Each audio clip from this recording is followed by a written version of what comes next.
This is Support is Sexy, episode 221. What's your story?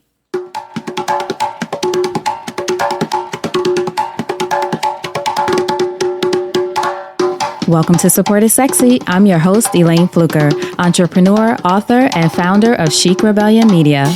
5 days a week, Monday through Friday, I interview inspiring women entrepreneurs who share their wins and their lessons to help you take your business and your life to the next level and create something sexy. Here we go.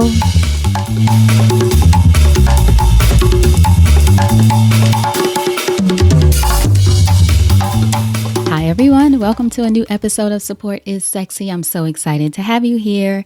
It just would not be the same without you.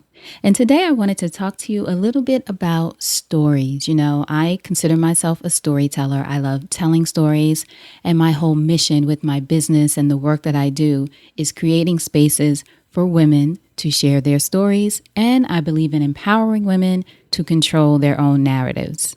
Now, that said, before I created this business around storytelling and creating spaces for stories, I didn't realize just how powerful our stories are.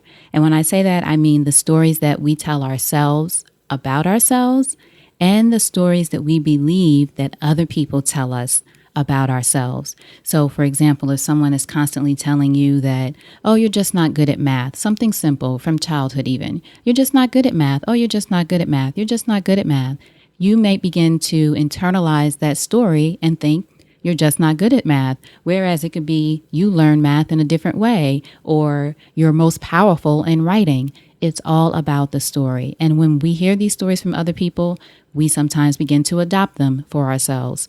Or think about some of the stories that you make up on your own about yourself or about a situation. Again, something simple. You email someone or text someone or reach out to someone about business or maybe something else. That person doesn't get back to you for a few days. You create this story. I don't even think I need to go into an example. I know I've been there. I know you've been there. Sometimes I feel myself even getting angry. Why isn't this person getting back to me? And we were communicating and this happened. And this especially happens in business. And then you have to pause and say, wait a minute, what is the story I'm telling myself? This may have nothing to do with me. Let me get clear that I am making up a story and internalizing it. So those are some simple ways, but then there are really more powerful ways that story can truly affect us and sometimes hinder us from going after our dreams. You're telling yourself the story that you can't do something because fill in the blank, or you're telling yourself the story that something will never work, or you're telling yourself the story that you've already tried that thing and it failed once, so why would it work now? Be very conscious of the story you're telling yourself. And when you start to feel yourself go into the spiral or make up things, it's really about your imagination, right? As I mentioned in a previous episode, the imagination can have you worrying about problems that you don't even have. I believe the same is true when it comes to story. You're telling yourself a story that might not be based in reality. It may all be based in fear, or it may all be based in regret.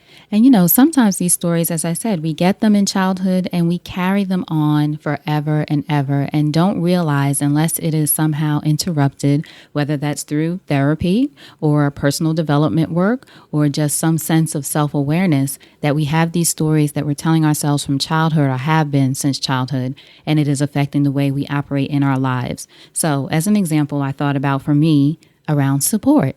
You know, my whole thing now is support is sexy. My mantra is support is sexy. The podcast, thank you for listening, is support is sexy.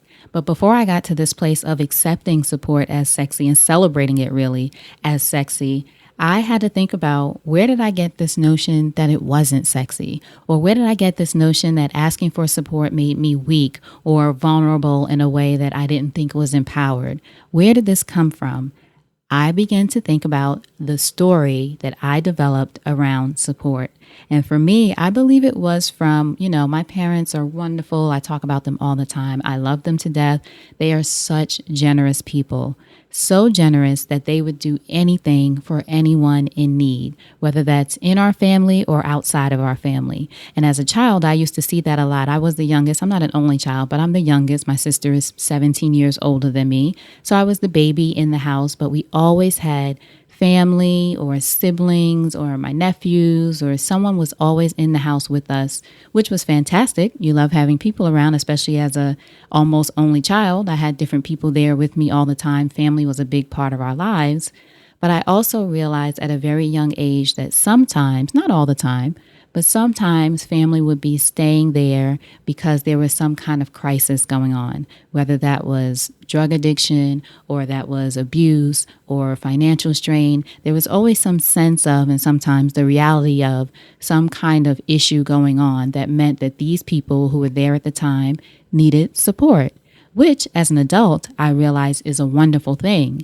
As a child, I think I internalized that to mean to ask for support means that you're in some state of crisis. Now, this is me psychoanalyzing myself, but I did this during a moment of reflection when I really began to see how much as an adult I was hindering myself by not asking for, and not even just not asking for. You know, the big thing around Support is Sexy for me is pushing myself and pushing you all to be able to accept support, because it's not even that we don't ask. Sometimes support shows up and our thing is, I got it. I always say we have to get over the I got it syndrome. I got it. It's okay. I got it. I got it.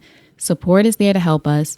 We push it away and then we're miserable because we're handling things on our own. So that's what I was reflecting on as an adult. How did I get to this space where I'm struggling for no reason, blocking out the blessings for no reason because I have this issue with being Superwoman and not asking for support?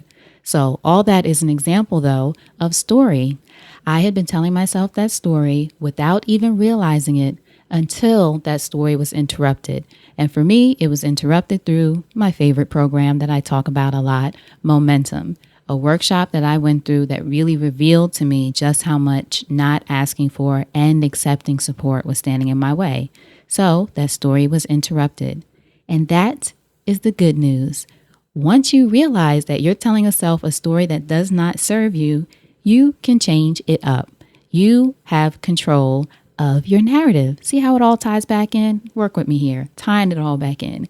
You have the power to control your own narrative. So be aware of the story you're telling yourself. What's your story? Be aware of the story that you're accepting as true from people around you. What's your story? Be clear on your story. You control your own narrative. You create the story of your life. It is all up to you. You are the author of your story. All right, so thank you so much for listening. You know, I appreciate you. For more, go to supportissexypodcast.com so you can see other interviews, other conversations, other reveals of my own on the podcast. And to make sure that you don't miss an episode, be sure that you are subscribed to the podcast wherever you're listening. I truly appreciate that. I want to make sure you don't miss anything. And hey, if you love the podcast, please leave me a review. I'd love a 5-star review, but any feedback is always appreciated. All right, so thank you all again so much for listening. I will talk to you soon. And until then, you know what to do. Go out there and create something sexy. Take care.